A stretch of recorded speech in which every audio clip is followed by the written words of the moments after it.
안녕하세요. 승리한산 가족 여러분, 오늘은 고린도전서 12장 21절에서 27절까지의 말씀입니다. 고린도전서의 28번째 강좌로 남에게 주신 은사를 귀히 여기자라는 제목의 말씀입니다. 승리한산 말씀 중심 예배 중심의 성경 전문 교사를 양성하기 위해서 만들어진 성경 공부 교재입니다. 승리한산은 2017년 11월 고린도전서 11장에서 16장까지의 말씀을 함께 묵상하고 있습니다. 승리한 삶을 발행해 계신 박유일 목사님의 구속서로 조망한 성경 연속 강의집을 통해서 편집이 되었고요. 이번 달 내용은 고린도전서 2권의 내용으로 구성되어 있습니다. 구속서로 조망한 성경 연속 강의집은 신약을 30권으로 완간된 이후에 창세기가 6권, 시편이 9권, 다니엘서가 2권, 소선지서가 8권으로 완간되었습니다. 저희들 11월 26일 날 강성성경연구원 회원분들을 초청해서 박효일 목사님의 창세기 강해집 완강 기념 예배를 드립니다. 감사 예배를 드립니다. 여러분들 이 부분에 대해서 이미 연락을 받으시고 또 아시는 분들 기도해 주시고 또 참여 부탁드리겠습니다. 저희들 주일날 업로드되는 고린도전서를 구조를 통해서는 고린도전서 전체의 내용을 보고 이것을 저희들 언약 신학적인 관점에서 보고 있습니다. 특히 저희들이 우리에게 주신 은사를 어떻게 이해하냐 할 때 우리가 하나님께서 삼위일체 하나님의 일하심,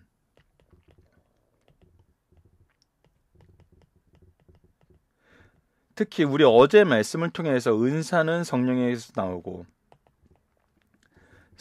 직분은 그리스도 안에서 하나가 되고 또 사명은 하나님 안에서 그 하나님의 의를 이루기 위한 것임을 봤습니다.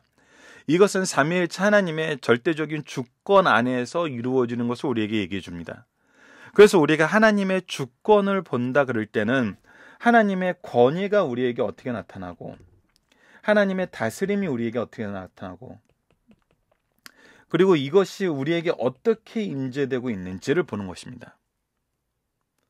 그래서 우리에게 주시는 이 은사를 볼 때 이 은사를 우리 것으로 생각하면 안 된다는 거예요.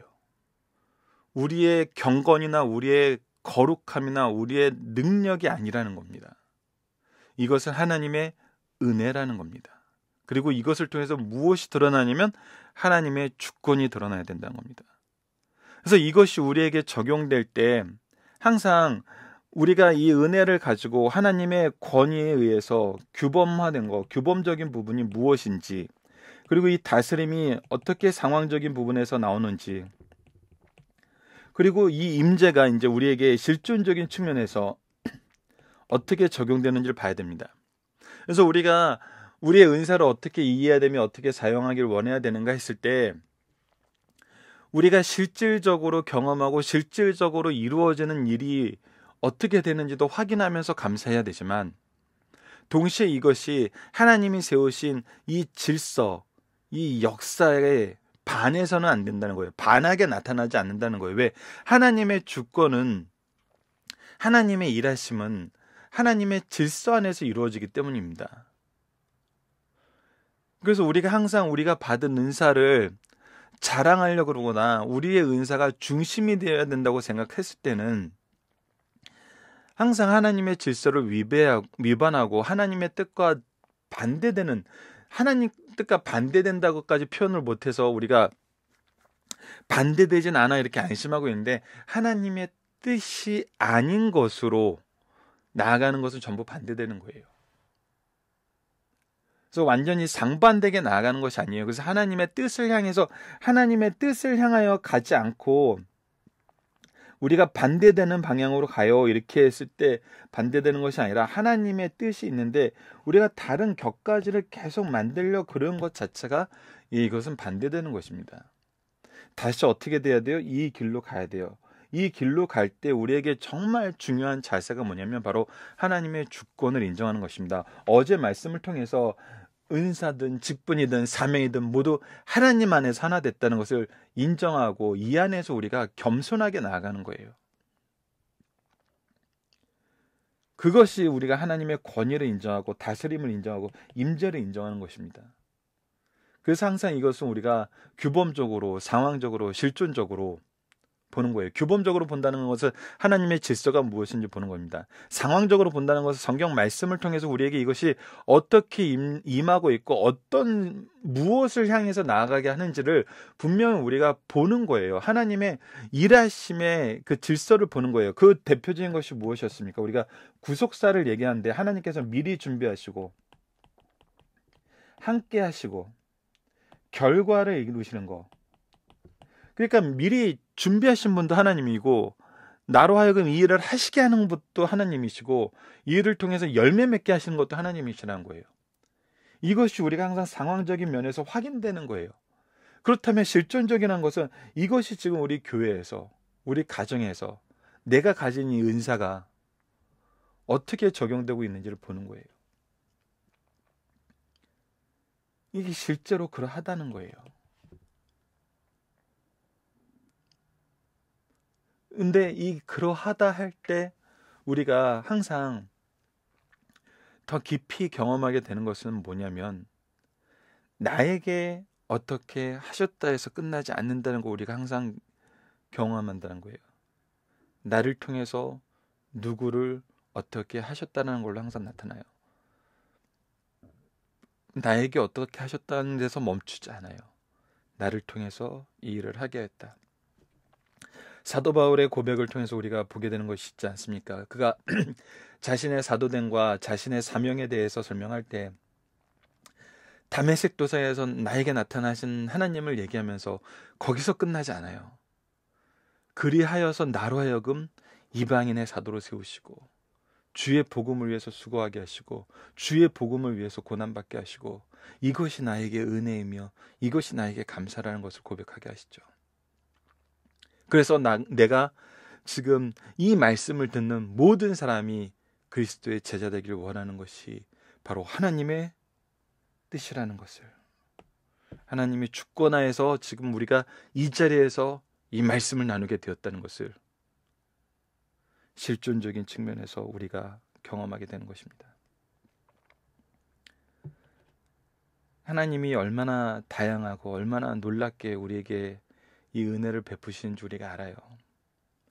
그러나 이 모든 것은 하나님의 질서 안에서, 하나님의 주권 안에서, 하나님의 은혜 안에서 이루어진다는 것입니다.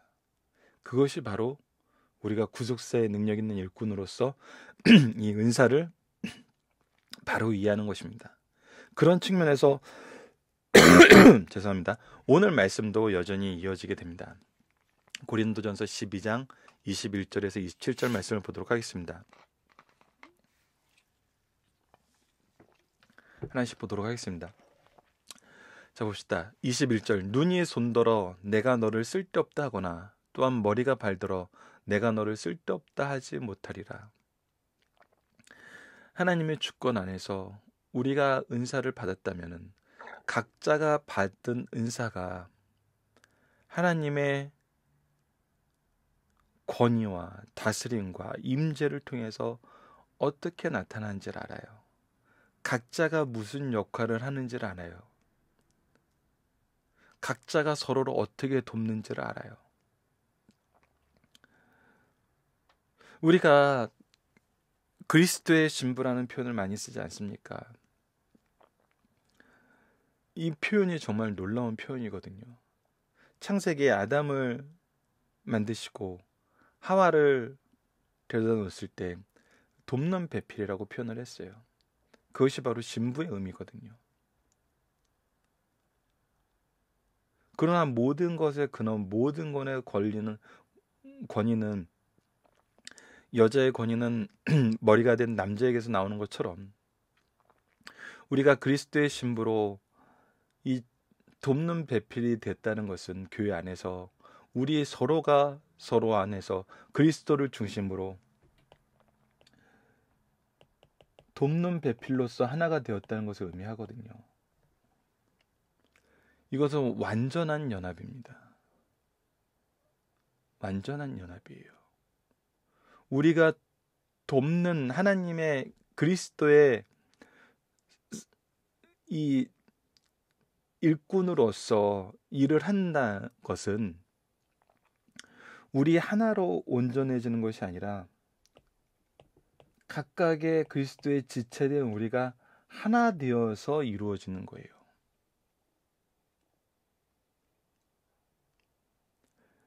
이것은 항상 승리하는 삶에서 박유일 목사님이 강조하셨던 3대 신앙하고도 연결이 됩니다. 우리가 창세기를 통해서 아브라함과 이삭과 야곱이라고 하는 이 3대를 보면서 그 공동체가 형성되었을 때 그 공동체를 통해서 이루시고자 하신 하나님의 뜻의 결실로서 요셉이 드러났고 12지파가 나타났던 걸 봤어요. 그러니까 온전케 한다는 것은 항상 이 개인에서 끝나는 것이 아니라 필연적으로 공동체로 이어집니다. 이것이 교회이고 이 교회의 정말 건전함이 우리에게 드러나는 것이 바로 3대 신앙입니다. 정말 이 3대가 모여서 함께 신앙생활 할 수 있는 거.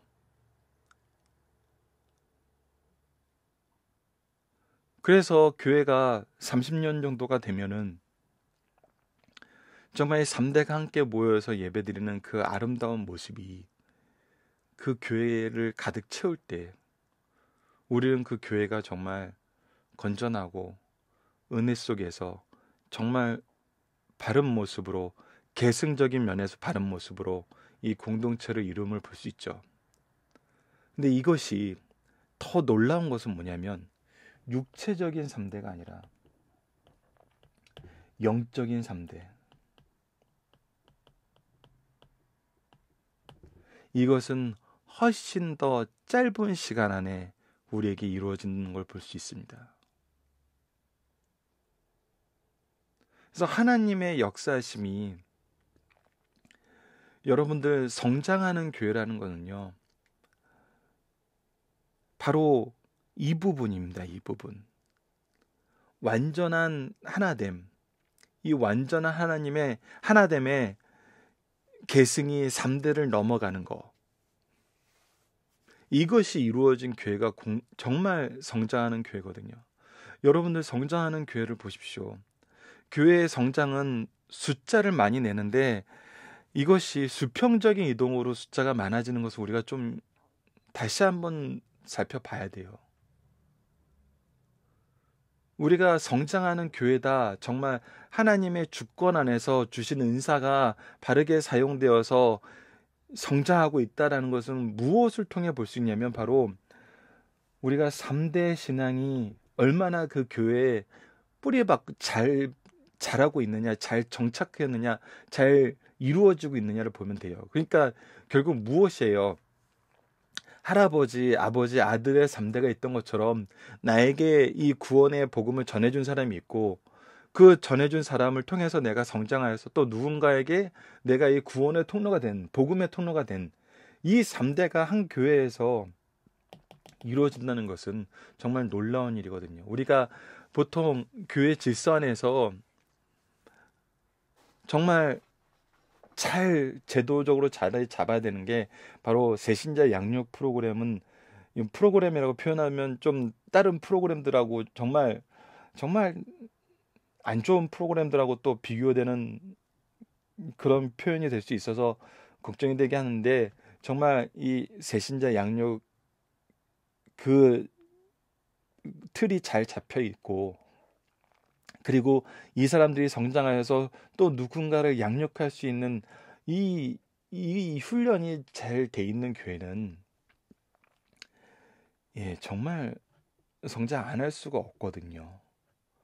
성장이 어떤 기준이 있는 것은 아니잖아요. 이건 몇 명 이상이 되어야지 이건 성장한 교회라고 얘기하는 것 자체가 우리는 잘못된 기준이에요. 오히려 우리는 이것이 있느냐거든요. 이것이 있느냐예요.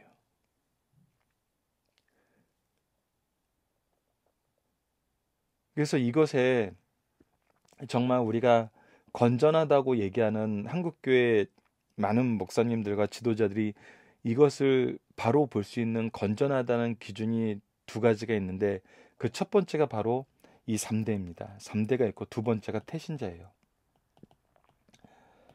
그러니까 이 교회에서 세례받은 교인이 몇 명이냐는 거예요.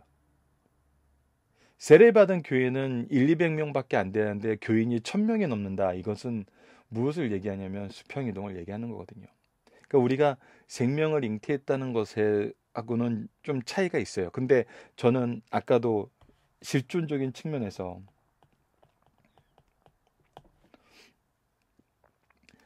정말 많은 교회들이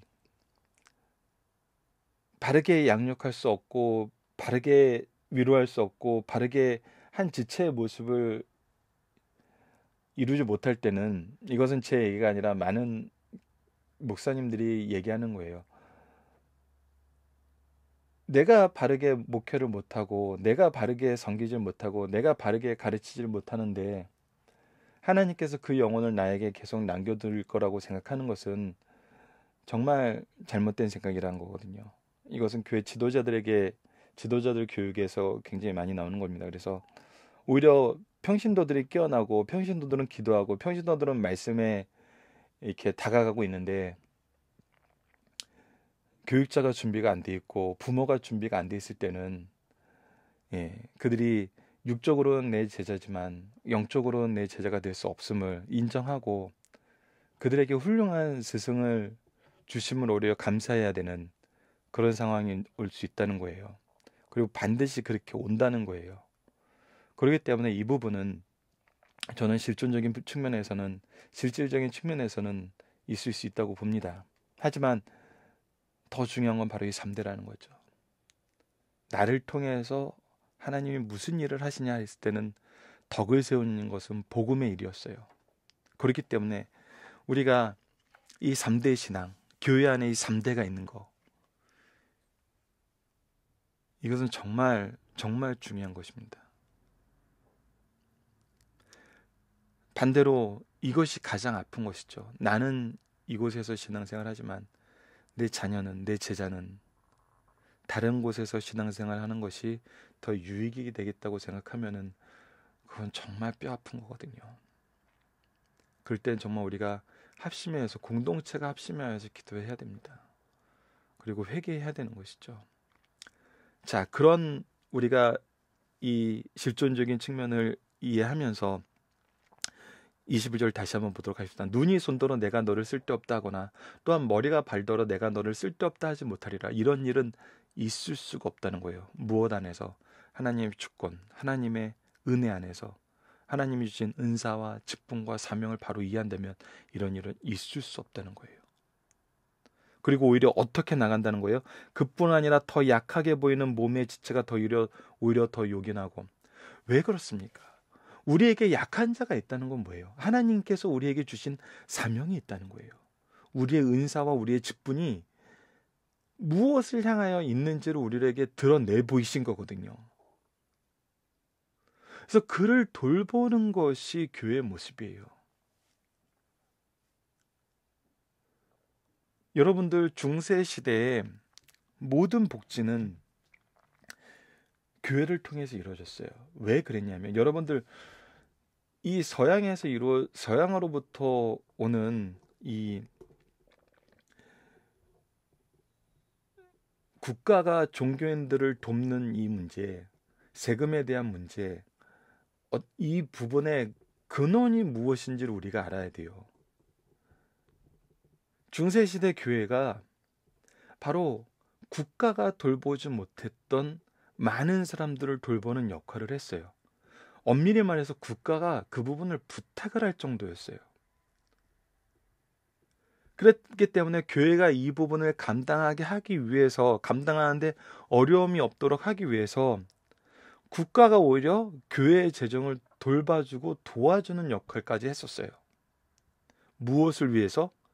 바로 연약한 자를 돌보게 하는 일을 교회에 부탁하기 위해서. 왜냐하면 중세시대에 정말 국가의 기관보다 더 세밀하게 돌볼 수 있는 것이 바로 교회였거든요. 그래서 교회가 학교를 만들고 교회가 병원을 만들었어요. 나라도 못한 거였어요. 나라는 오히려 귀족 중심이었어요. 그러나 교회는 항상 누구 중심이었어요? 연약한 자 중심이었어요. 바로 성경의 이 말씀이 우리 교회의 역사 안에서 어떻게 이루어졌는지를 보면은 우리가 정말 더 이 적용점에서 찾을 수 있는 것들이 많아요. 그렇다면 우리가 현대 사회에서도 이 부분이 어떻게 성취되고 있는지를 봐야 돼요.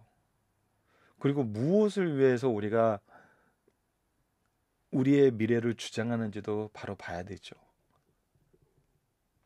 그래서 우리에게 연약한 자를 주셨다는 것은 오히려 하나님의 은혜이고, 우리가 엉뚱한 것을 하지 않는, 굉장히 하나님이 주신 그 목적에 부합된 삶을 사는 굉장히 중요한 부분이에요. 23절 계속 보도록 하겠습니다. 우리가 몸에 덜 귀히 여기는 그것들을 더욱 귀한 것들로 입혀주며 우리의 아름답지 못한 지체는 더욱 아름다운 것을 얻느니라. 그래서 우리가 언제 더 아름다움을 얻냐면, 덜 귀히 여기는 그것들을 귀하게 여겨서 하나님의 덕을 이루는 데 쓸 때 우리에게 주신 은사는, 우리에게 주신 직분은, 우리에게 주신 사명은 더욱더 아름다운 것을 얻는다는 거예요. 그래서 그런즉 24절에 우리의 아름다운 지체는 그럴 필요가 없는 거예요. 우리의 아름다운 지체가 중심이 될 필요가 없어요. 이것은 교회에 치리하는 분들도 굉장히 중심적으로 봐야 되는 겁니다. 교회의 치리자들이 중심이 되고 그들이 존경을 받고 그들이 하나님 안에서 바른 방향으로 나가고 있다는 것을 증거하는 것은 무엇이냐면, 치리의 중심엔 내가 있는 것이 아니라 연약한 자가 있는 거예요. 저는 박유일 목사님이 처음 목회하셨던 75년도, 76년도 그때 얘기를 들었어요. 처음에 그때 교회를 개척했을 때 새벽 예배가 솔직히 처음부터 있지는 않았대요. 오전 예배가 주가 됐었대요. 근데 한 성도가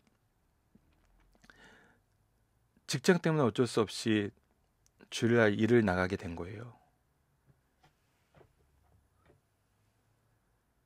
그 사람이 대예배를 참여하지 못하게 된 거죠.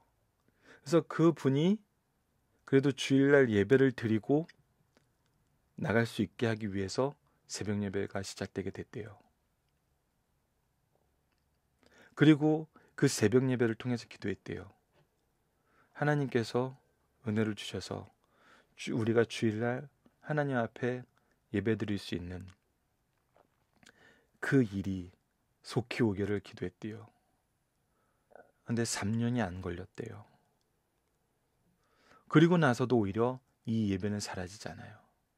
오히려 이것이 은혜의 증거가 되고 은혜의 게시판이 되었기 때문에, 우리가 한국교회가 많은 예배가 생긴 것은 솔직히 여러 가지 면이 있지만 바로 연약한 영혼들이 위로받을 수 있고 참여할 수 있는 그 예배를 우리 예배를 그래서 더 많이 늘리는 것이, 그들이 참여할 수 있는 예배로 우리가 준비하는 것이 우리가 그들의 연약함을 돌보는 일이었거든요.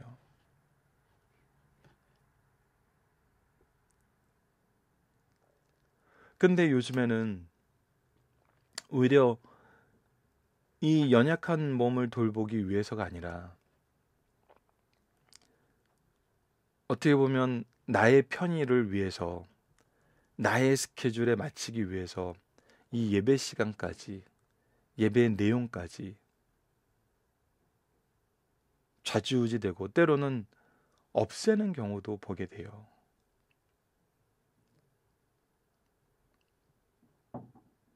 예배를 드리고 싶은데 교회 지도자들이 예배를 없애요. 이것은 정말 우리가 왜 하나님이 한국교회에 통치적인 면에서 왜 한국교회 예배를 이렇게 하셨고, 이것이 실존적인 면에서 왜 이렇게 자리 잡았는지 우리가 봐야 되거든요.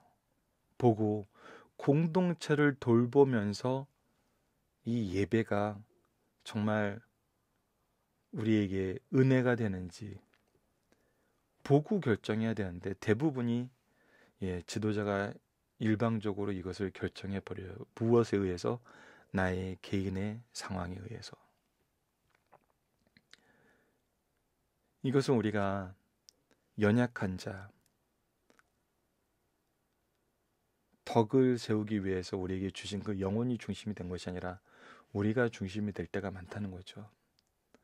그래서 이 부분은 정말 많은 사람들에게 아픔이 된다는 것을 정말 교회 지도자분들은 기억을 해주셔야 됩니다. 내가 한 번이라도 나가서 은혜를 받았던 그 예배의 시간과 장소가 사라진다는 것은 정말 이 연약한 영혼들에게는, 또 이 은혜를 계승하고 싶어하는 사람에게는 참 아픈 일이라는 거 꼭 기억해 주시길 부탁드리겠습니다. 24절 후반절입니다. 오직 하나님이 몸을 고르게 하여 부족한 지체에게 귀중함을 더하사 몸 가운데 분쟁을 얻고 오직 여러 지체가 어떻게 서로 같이 돌보게 하셨느니라. 이것이 이루어진다는 거예요. 서로 같이 돌보는 이것이 하나님의 주권 안에서 하나님의 권위와 다스림과 임재가 바로 일어나는 모습이라는 것입니다. 만일 한 지체가 고통을 받으면 모든 지체가 함께 고통을 받고, 이것은 하나 되었기 때문에 당연한 거예요. 그리스도께서도 함께 고통을 받으시고 슬퍼하세요. 또 한 지체가 영광을 얻으면 모든 지체가 함께 즐거워하느니라.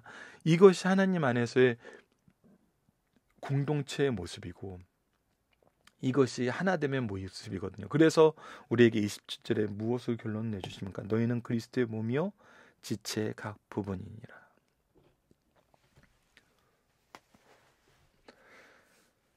그래서 우리가 이것을 이해하지 못하고 이것을 경험하지 못하고 이것을 실천하지 못했을 때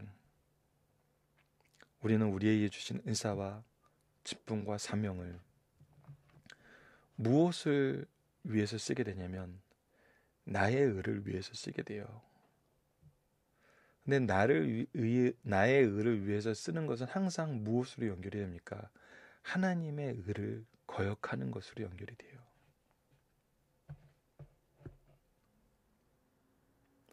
정말 교회가 때로는 선배들이, 선조들이 목숨 걸고 지켰던 것을 너무나 쉽게 버리는 것을 보게 돼요.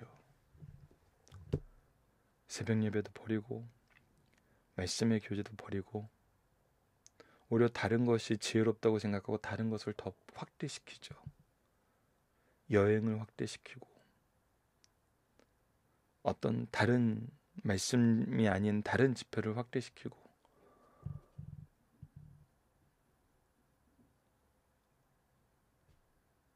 저는 다른 것을 확대하는 거에 대해서는 솔직히 크게 염두에 두지 않습니다. 왜냐하면 항상 상황적이고 실존적인 부분에서 그런 각각의 목회 현장에서 판단해야 될 부분이 있는 거거든요. 필요한 부분이 있는 거예요. 하지만 핵심적인 것은 버릴 때, 핵심적인 걸 버릴 때 말씀에 대한 거, 예배에 대한 거를 버릴 때는 이거는 정말 우리가 정말 신중해야 된다는 거 다시 한번 생각해 주셨으면 합니다. 말씀의 표본이 되고 예배의 표본이 되었던 것들이 나에 의해서 없어진다 그랬을 때는 그건 정말 위험한 것입니다. 표본이 되고 은혜가 되었던 것은 여러분 하나님께서 반드시 계승하게 하십니다.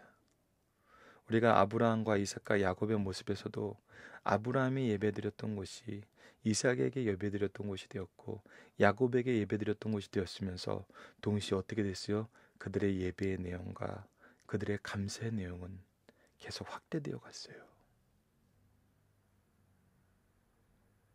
예배와 감사와 은혜를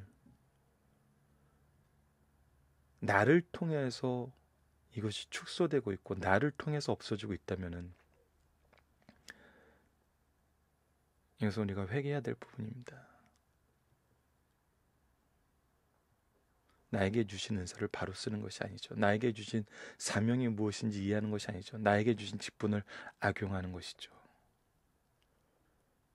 이 부분 항상 우리가 주의 깊게 보면서 연약한 자를 위해서 수고할 수 있는 우리 교회 공동체 리더들이 되길 바랍니다. 자, 본문 묵상을 보도록 하겠습니다. 지찬에서 잘못된 생각으로 주의받는 것은 무엇입니까? 누군가가 쓸데없다고 생각하는 거예요. 무엇인가가 필요 없다고 생각하는 거예요. 근데 여러분들 쓸데없다, 필요 없다고 얘기할 때 굉장히 많이 나타나는 최근에 많이 나타나는 실존적인 측면에서 최근에 많이 나타나는 것이 뭐냐면 내가 못할 때 쓸데없다 그래요. 내가 못할 때.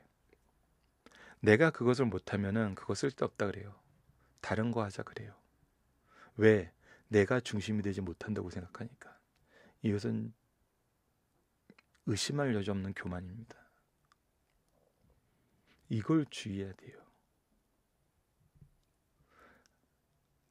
두 번째입니다. 하나님은 약하며 귀 보이지 않는 지체를 어떻게 쓰시는가요? 이들을 요긴하게 써요. 요긴하게 쓴다는 건 뭐냐면 이들을 통해서 우리 지체의 하나됨의 목적을 드러낸다는 겁니다. 동기를 드러낸다는 거예요. 그래서 방법을 하나님의 방법대로 이들을 귀하게 여기는, 이들을 세워서 덕을 이루는데 하나님이 쓰신다는 거예요. 우리에게 오히려 일할 분명한 내용을 주시는 거예요. 우리로 하여금 잘못된 선택을 하지 않게 만드시는 거예요.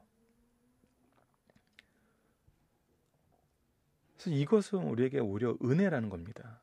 그래서 우리가 무엇을 얻냐면 이것을 통해서 오히려 아름다움을 얻어요. 참된 아름다움은 내가 드러나는 것이 아니라 나를 통해서 연약한 자가 성장하는 겁니다. 이것이 교회의 본질적인 하나됨의 모습이란 거예요. 하나님의 목적이란 겁니다.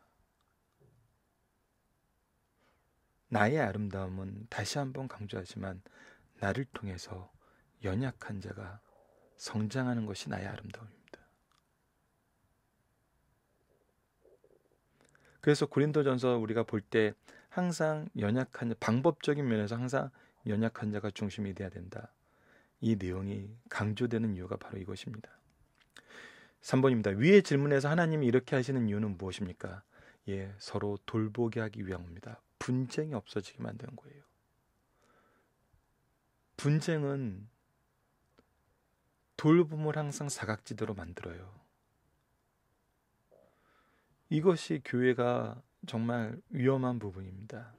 절대로 해서는 안 되는 부분인 거죠. 도움이 사각지대로 나간다는, 사각지대가 돼버린다는 것은 하나님이 우리에게 주신 은사를 우리가 바로 쓰지 않는다는 거예요. 이것으로 하여금 우리는 무엇을 깨닫게 됩니까? 우리가 함께 고통받고 함께 영광 얻으며 그리스도의 몸의 한 지체가 됨을 경험하게 되는 것입니다. 자, 중심 사상을 하나씩 보도록 하겠습니다. 교회 안에서는 그 어떤 경우에도 서로 경멸하지 말고 존중히 여기라. 교회에서는 누구라도 다른 이에게 쓸데없다고 말할 수 없어요. 그 이유는 그 사람과 그 사람에게 주어진 은사는 하나님께로부터 왔기 때문이에요. 만약 그것을 쓸데없다고 한다면 하나님의 섭리를 거역하고 비판하게 되는 거예요. 그러므로 교회 안에서 서로 경멸하지 말고 존중히 여겨야 된답니다. 최근에 왜 이런 일이 자주 발생한다고요? 자기가 못하는 것은 쓸데없다고 얘기한다는 거예요. 자기가 중심이 되고 싶은 욕구 때문에 쓸데없는 일을 한다고 얘기하는 거예요. 여러분들 이거 정말 주의하셔야 됩니다.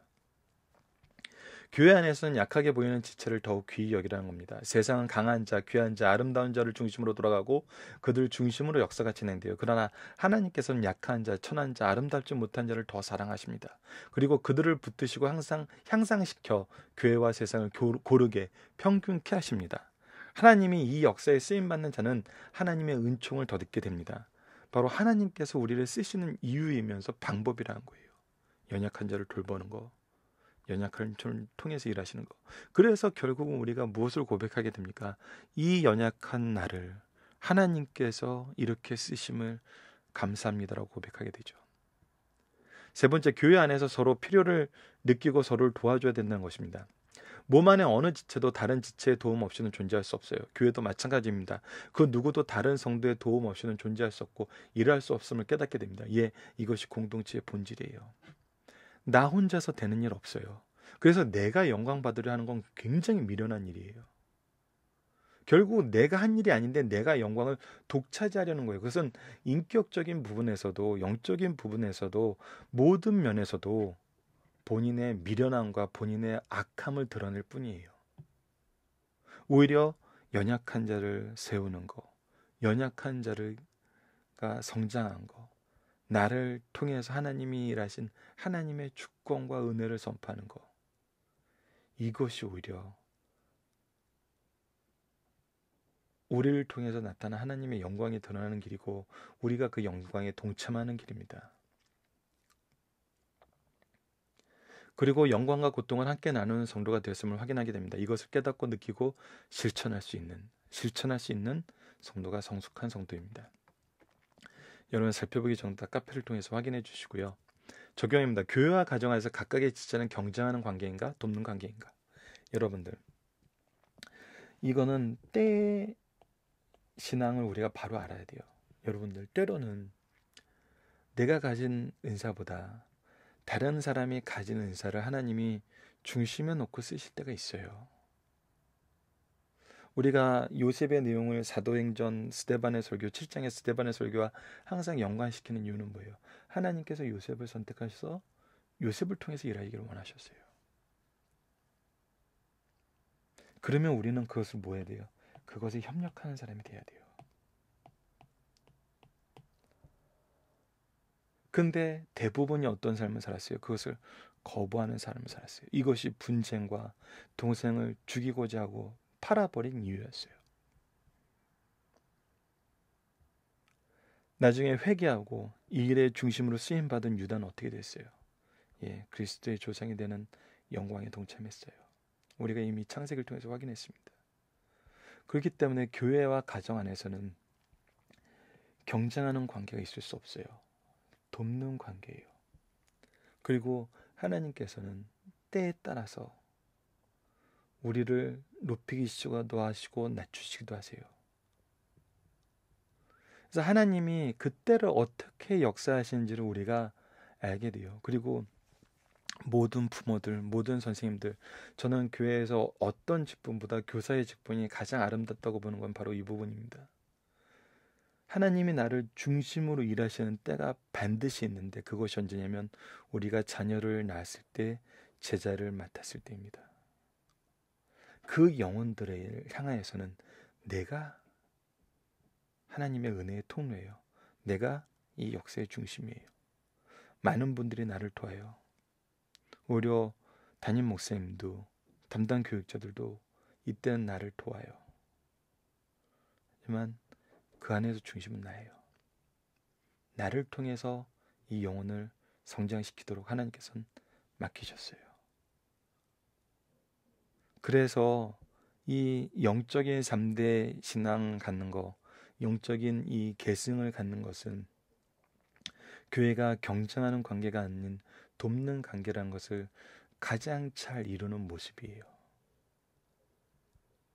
이것이 교회와 가정에서 잘 이루어질 때 그 교회는 정말 성장할 수밖에 없고 그 가정은 하나님이 쓰실 수밖에 없습니다.